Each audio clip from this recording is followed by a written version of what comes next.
Haya ndo mambo makubwa manne ambayo kijana wa kiume hasa unayeishi mwenyewe hutakiwi kuyafanya kama hutaki kuharibu maisha yako.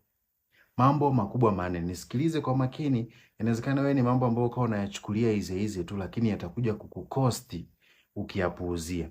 Jambo la kwanza, kama unaishi mwenyewe, umepanga, unaishi kigeto, epuka mazoea na vitoto kuingia room kwako.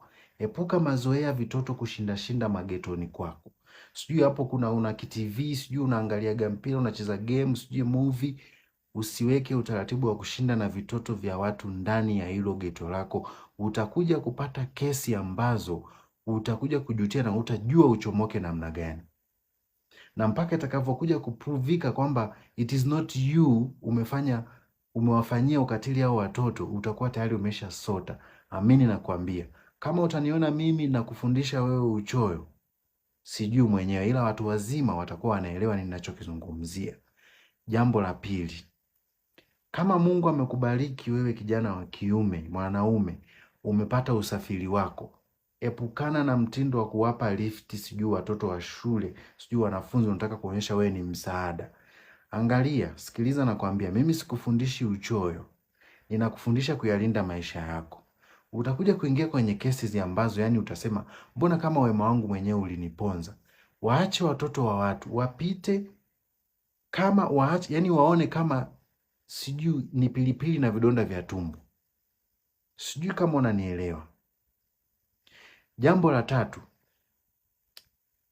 acha kabisa hilo eneo unalokaa kuentertain vyakula unavyoletewa. Wewe ni kijana, sijui unasoma, sijui ndo umeajiriwa, umeanza una ajira mpya, hujaoa, unaishi mwenyewe room, unafika nyumbani unakuta mama mwenye nyumba ana kiotipoti chake amekuletea wali, sijui pilau, unashukuru sana, sijui aisee leo umenipunguzia kweli budget ya kupika. Yaani hapa spiki na kula hii mpaka kesho. Wewe ndugu yangu, utakuja kuoa bibi kizee, utakuja kuoa wanawake wa makamu, utakuja kuoa mwanamke ambaye mpaka uje kugundulika kwamba uliwekewa mazingaombo, it will be too late. Hakuna kitu cha bure kwenye hii dunia. Dunia ni imeharibika. Jambo la nne la mwisho, epuka mtindo wa kizamani wa kuazimisha kitanda chako watu waje wafanyie uasherati kwenye kitanda. Mshikaji wako anakupigia simu, wewe mwanangu na pisi yangu sijui na nini, niachie geto. Unakubali kitanda chako na mashuka yako yanatumika kufanyia uasherati na uzinzi. Achana na hizo habari. Sikushauri kabisa. Unakaribisha ibada na madhabahu ambazo hazikutakiwa kufanyika kwenye chumba chako hicho. Epuka kabisa hilo jambo.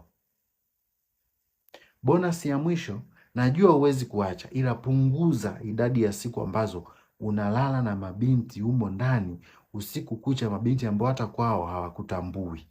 Litakukuta la kukukuta,